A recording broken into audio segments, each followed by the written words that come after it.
जय हिंद प्यारे दोस्तों। आप सभी का स्वागत है हमारे प्यारे यूट्यूब चैनल नीतीश मोटिवेशन में। फ्रेंड देखिए, ये जो सीरीज हम चला रहे हैं संविधान का, इसका पार्ट 1 खत्म हो चुका है, जिसमें मैंने अनुच्छेद 1 से लेकर 4 तक पढ़ाया और उससे संबंधित 10 एमसीक्यू यानी कि जो सवाल परीक्षा में आए हुए हैं उनको भी बताया है। तो उस वीडियो को आप जाकर देख लीजिए अगर आपने नहीं देखा तो। आज ये सेकेंड पार्ट है, ठीक है। इसमें हम जो है वो देखेंगे भारतीय अनुच्छेद का जो नागरिकता है, भाग 2 में नागरिकता बताया गया है, जो कि हमारा 5 से लेकर 11 अनुच्छेद तक है। तो आज हम एक एक अनुच्छेद को बिल्कुल बारीकी से समझेंगे, उससे संबंधित एक रियल लाइफ एग्जाम्पल को लेंगे।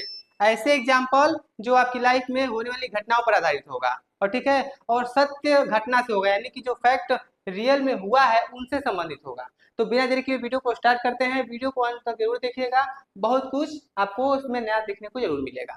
तो चलिए शुरू करते हैं।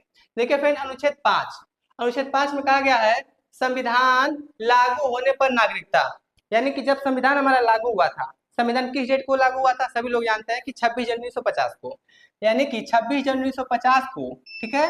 संविधान लागू होने पर जो लोग भारत में स्थायी रूप से रहते थे उन्हें भारतीय नागरिक माना गया। यानी कि जब संविधान लागू हुआ हमारा 26 जनवरी 1950 को, उसके पहले जो भी लोग भारत में थे स्थायी रूप से उनको भारत का नागरिक माना गया, ठीक है। इसमें कौन कौन शामिल थे तो इसमें देखते हैं हम। भारत में जन्मे लोग, जो भी भारत में जन्मे लोग थे वो शामिल है। इसके अलावा स्थायी रूप से रहने वाले लोग, जो स्थायी रूप से इसमें रहते थे 5 या उससे अधिक सालों से, वो भी शामिल होंगे। तीसरी बात, जिनके माता पिता भारतीय नागरिक थे, यानी कि जिनके माता पिता भारतीय नागरिक थे उनको भी नागरिकता दी गई 1950 में, ठीक है। देखिए इसके उदाहरण हम देख लेते हैं।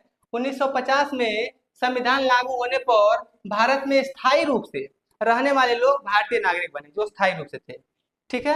दूसरा देखते हैं, जिनका जन्म भारत में हुआ और जिनके माता पिता भारतीय नागरिक थे वो भी भारतीय नागरिक बने, अभी मैंने आपको बताया ही। तो अनुच्छेद हमारा 1 समाप्त होता है, अनुच्छेद हमारा 5 समाप्त होता है। अब देखते हैं अगला।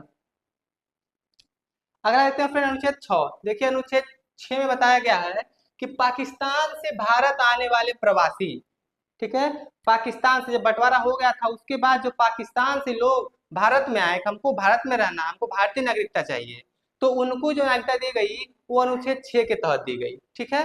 देखिए इसमें कहा गया है कि पाकिस्तान से भारत आए लोग जो संविधान लागू होने के समय भारत में रहे थे, ठीक है, संविधान होने के समय भारत में रहे थे या स्थायी रूप से बस गए थे, संविधान लागू होने से पहले आकर रह रहे थे या बस गए थे, ठीक है, उनको नागरिकता दी गई।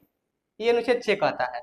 जैसे उदाहरण देखते हैं, विभाजन के समय, जब विभाजन हुआ था, ठीक है, पाकिस्तान से आए हिंदू और सिख, हिंदू और सिख जो पाकिस्तान से आए थे प्रवासी थे, लेकिन उनको भारतीय नागरिकता दी गई, किसके अंतर्गत, अनुच्छेद 6 के अंतर्गत। इसके अलावा 1950 के बाद, ठीक है, 1950 जब संविधान लागू हो गया उसके बाद भारत आए प्रवासी जिनके पास स्थायी निवास था, ठीक है, उन्हें नागरिकता मिली, ठीक है, उनको भी नागरिकता दे दी गई। तो हमारा 6 खत्म होता है। अगला देखते हैं हम, अनुच्छेद 7। अब देखिए अनुच्छेद 7 में कहा है पाकिस्तान छोड़ने वाले पूर्व भारतीय नागरिक, पाकिस्तान छोड़ने वाले पूर्व भारतीय नागरिक, यानी कि कुछ लोग ऐसे थे जो पहले पाकिस्तान चले गए थे, भारत से पाकिस्तान चले गए थे, ठीक है, लेकिन फिर वहां पाकिस्तान अच्छा लगा तो फिर वो दोबारा वापस इंडिया आ गए। तो इन लोगों को इसमें एक चीज ध्यान रखना है, जो लोग ऐसे जो पाकिस्तान गए थे और पुनः पाकिस्तान से भारत लौट कर आए और बोले कि हमको तो भाई भारत ही अच्छा लगता है, हमको पाकिस्तान में नहीं रहना है, तो उनको उनको भी भारत सरकार ने नागरिकता दिया, लेकिन उसको बताया कि देखिए जो लोग, देखिए 19 जुलाई 1948 तक, ठीक है, पाकिस्तान से भारत लौटे उन्हें नागरिकता मिली। यानी कि जो, इस डेट को आप याद रखिएगा, 19 जुलाई 1948 से पहले जो लोग आ गए उनको नागरिकता दे दी गई बिना किसी क्या बोलते हैं रजिस्ट्रेशन के। लेकिन जो लोग इसके बाद आएंगे उनको नागरिकता, उनको नागरिक बनने के लिए रजिस्ट्रेशन करना पड़ेगा, जो हमारे विधि बनाई गई है हमारी सरकार द्वारा, उनको फॉलो करके उनको नागरिकता दे दी जाएगी, ठीक है। लेकिन जो लोग पाकिस्तान में स्थायी रूप से रहे उन्हें भारत में नागरिकता नहीं मिली, ठीक है, जो भारत में स्थायी रूप से रहा उनको भारत की नागरिकता क्यों मिलेगी, तो ठीक है। तो देखिए जो 6 और 7 थे उस समय की परिस्थिति को देखकर बनाए गए थे। आज के समय में इनका महत्व नहीं है, इनसे क्वेश्चन भी नहीं पूछता है, तो आप इसको एक बार हमने बता दिया, आप ध्यान रख सकते हैं, वैसे उतने इंपॉर्टेंट नहीं है। अब देखते हैं फ्रेंड 8वां। देखिए इसका उदाहरण भी एक देख लेते हैं, अनुच्छेद 7 का उदाहरण भी। विभाजन के समय पाकिस्तान में रहने वाले कुछ लोग भारत लौट आए और उन्हें नागरिक बन गए, उन्हें नागरिकता दे दिया गया, बिल्कुल सही है। लेकिन वहीं जो पाकिस्तान में ही रहे, ठीक है, उन्हें भारतीय नागरिकता नहीं दी जाएगी। यानी कि विभाजन के समय जो लोग आ गए थे उनको दे दी गई, लेकिन जो नहीं आए थे उनको नहीं दिया जाएगा। ठीक है, तो ये उसी का उदाहरण था अनुच्छेद 7 का।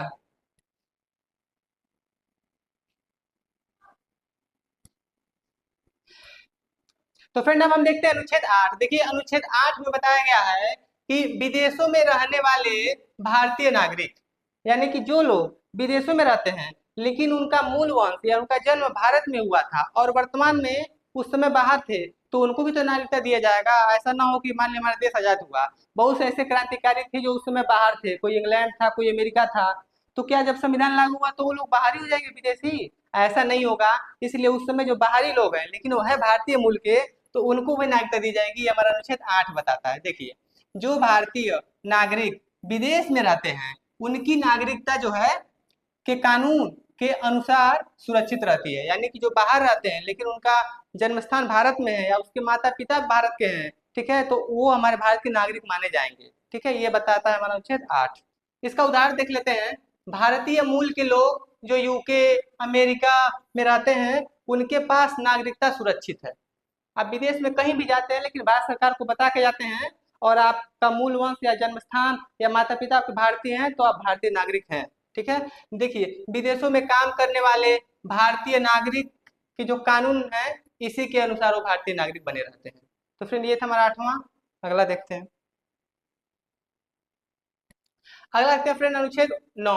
अनुच्छेद 9 में बताता है विदेशी नागरिकता प्राप्त करने पर भारत की नागरिकता समाप्त हो जाएगी। यानी अगर आप कहीं गए विदेशों में घूमने, पैसा कमाने, किसी काम से, और आपने वहां की नागरिकता प्राप्त कर ली, ठीक है, अगर आपने किसी भी देश का नागरिकता प्राप्त कर लिया तो आपकी भारत की नागरिकता खत्म हो जाएगी, यानी तब आप भारत के नागरिक नहीं रह जाएंगे, और जो भी फैसिलिटी भारत के नागरिक को मिलेगी वो सब नहीं मिलेगी। तब तो इसी ध्यान रखिएगा। इसके उदाहरण देख लेते हैं। विभाजन के समय कुछ पूर्व भारतीय नागरिक पाकिस्तान में बस गए, ठीक है, पाकिस्तान में बस गए और वहीं की नागरिकता ले ली। अब ऐसे लोग जो वहां बस गए, वहां की नागरिकता ले ली, तो उनकी भारतीय नागरिकता समाप्त हो गई। ठीक है, तो अनुच्छेद 9 बताता है आप कभी भी अगर किसी भी विदेशी देश का यानी विदेश का नागरिकता प्राप्त कर लेते हैं तो आपकी भारत की नागरिकता स्वतः समाप्त हो जाती है, ये बताया गया है। अनुच्छेद 10 देखते हैं। अनुच्छेद 10 में कहा है सभी नागरिक की नागरिकता बनाए रखना। यानी कि जो हमको नागरिकता के अधिकार मिले हैं ये नागरिकता के अधिकार बने रहेंगे। कब तक बने रहेंगे? ये लगातार हमेशा जब तक हम जिंदा रहेंगे तब तक बने रहेंगे, बशर्ते आप कोई ऐसी गलती ना करें जिसके लिए संविधान ने मना किया है। यानी संविधान ने जिन जिन कामों को आपको करने को मना किया है उस कामों को आप न करें, संविधान के खिलाफ कोई काम न करें। ऐसा ना हो कि आप किसी देश से लड़ाई हो रहा है, चीन से हमारी लड़ाई हो गई, आप चीन की सहायता कर रहे हैं या चीन को खुफिया संदेश भेज रहे हैं। ऐसे काम करेंगे तो भारत सरकार आपकी नागरिकता छीन लेगी, अदरवाइज आपकी नागरिकता बनी रहेगी। तो ये हमारा बताया गया है अनुच्छेद 10 में। ठीक है, बाकी चीजें लिखा हुआ है, देखिए लिखा है संविधान लागू होने के बाद जो लोग भारतीय नागरिक हैं उनकी नागरिकता बनी रहेगी, किसी के साथ नागरिकता में भेदभाव नहीं किया जाएगा। भारत के सभी लोग बराबर हैं तो किसी के साथ भेदभाव बिल्कुल नहीं होगा। ठीक है, अगला देखते हैं। देखिए फ्रेंड इसका एक उदाहरण भी देख लेते हैं। विभाजन के समय, ठीक है, स्थायी रूप से रहने वाले सभी लोग भारतीय नागरिक बने रहे। ठीक है, किसी राज्य, धर्म या समुदाय से आने वाले सभी नागरिकों को नागरिकता समान रूप में बनी रहती है। यानी कि नागरिकता में भेदभाव जन्म जाति नहीं देखा जाता है। अगर आप भारत में हैं, भारत की नागरिकता प्राप्त कर ली तो आप भारत के नागरिक बन गए, ये किसी धर्म या जाति से संबंधित नहीं होता है। ठीक है, अब देखते हैं आज का आखिरी अनुच्छेद, अनुच्छेद 11। इसमें बताया गया है संसद का अधिकार नागरिकता कानून बनाने का। यानी देखिए 1950 में जब हमारा संविधान लागू हुआ, ठीक है, उस समय तक नागरिकता जो बना उस समय के पहले का उस समय नियम था, उस समय बन गया था। लेकिन अब इसके आगे यानी कि अब 1950 के बाद भी तो नियम कानून बनेंगे नागरिकता संबंधी। तो 1950 के बाद से जब भी नागरिकता संबंधी कोई कानून बनेगा तो सिर्फ और सिर्फ संसद बनाएगी, इसके अलावा कोई कानून नहीं बना सकता। ये बात बताई गई है हमारे 11 में, ठीक है।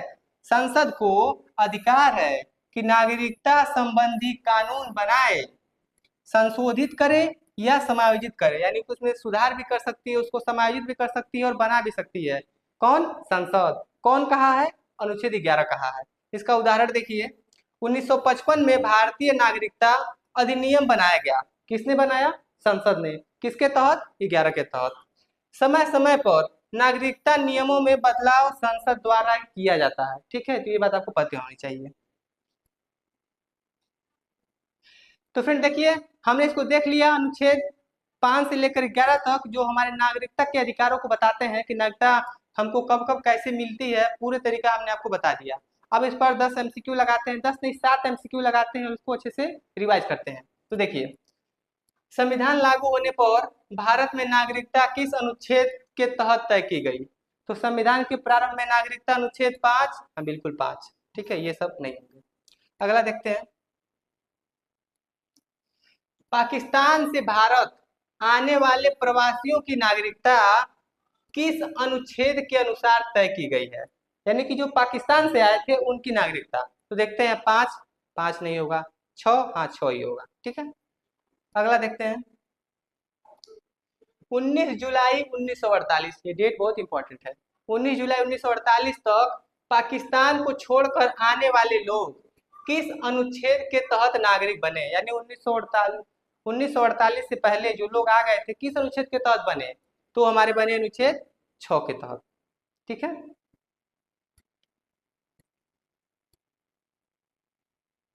अगला देखते हैं, विदेशों में रहने वाले भारतीय नागरिकों का अधिकार किस अनुच्छेद में सुरक्षित है?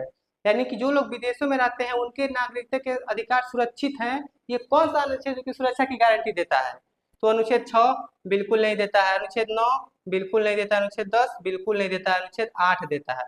या विदेशों में तब भी आपकी नागरिकता सुरक्षित है, ये 8 बताता है। अगला देखते हैं, भारत छोड़कर पाकिस्तान में स्थायी रूप से रहने वाले पूर्व नागरिक किस अनुच्छेद के तहत नागरिकता प्राप्त नहीं कर सकते?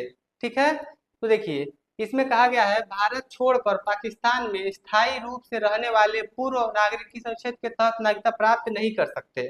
ठीक है, तो ये 11 की बात नहीं है, ये नहीं है, ये 9 की बात है। ठीक है, क्योंकि 8 तो विदेशों के लिए है, ये 10 बताता है कि नागरिकता बनी रहेगी, 10 बताता है अगला नियम कानून बनेगा, तो हमको 9 ही बताता है कि वो लोग नहीं रह सकते, नागरिक नहीं बन सकते। अगला देखते हैं, संविधान लागू होने के बाद सभी नागरिकों की नागरिकता बनाए रखने, देखिए ये सब देखिए बनाए रखने, यानी कि कौन बनाए रखेगा, अनुच्छेद कौन सा है? तो हम लोग अभी पढ़े हैं अनुच्छेद 10, ये हमारी नागरिकता बनाए रखता है, बशर्ते हम कोई ऐसा काम न करें जो गलत हो। अगला देखते हैं, संसद को नागरिकता कानून बनाने का अधिकार किस अनुच्छेद से मिलता है? तो हम जानते हैं अनुच्छेद 10 तक जो बातें हैं वो उससे पहले की बातें हैं, 1950 तक के संविधान पर लागू होती हैं, लेकिन 1950 के बाद से जो नियम कानून बनेगा वो संसद बनाएगी किसके तहत? तो 11 के तहत। तो ऑप्शन नंबर 20 का सही होगा। अगला देखते हैं, तो फ्रेंड साथ ही क्वेश्चन था इसमें। तो फ्रेंड कैसा लगा वीडियो आपको कमेंट में जरूर बताइएगा, और अगर वीडियो आपको पसंद आई हो तो लाइक जरूर करिएगा, और चैनल पे पहली बार है तो सब्सक्राइब जरूर करिएगा। फ्रेंड इस चैनल पे आपको पुलिस से संबंधित एग्जाम और भी ऐसे एग्जाम जो गवर्नमेंट के एग्जाम है उनसे संबंधित तैयारी बिल्कुल फ्री में कराई जाती है, और कंटेंट और क्वालिटी आपको कैसे मिलेगी आप इस वीडियो में देख सकते हैं। तो अगर आप भी तैयारी करना चाहते हैं, अगले 1-2 महीनों में भर्ती ढेर सारे आने वाली है, पुलिस का एक कैलेंडर जारी हो चुका है जो आपने देख लिया होगा। तो अगर आप हमारे साथ जुड़ के तैयारी करना चाहते हैं तो चैनल को सब्सक्राइब जरूर कर लीजिए, ठीक है, और हमारे साथ कुछ ना कुछ चीज़ें सीखते रहिए और तैयारी को बेटर बनाते रहिए। तो फ्रेंड मिलते हैं नेक्स्ट वीडियो में। वीडियो को पूरा देखने के लिए आप लोग का दिल से गहराइयों से बहुत बहुत धन्यवाद।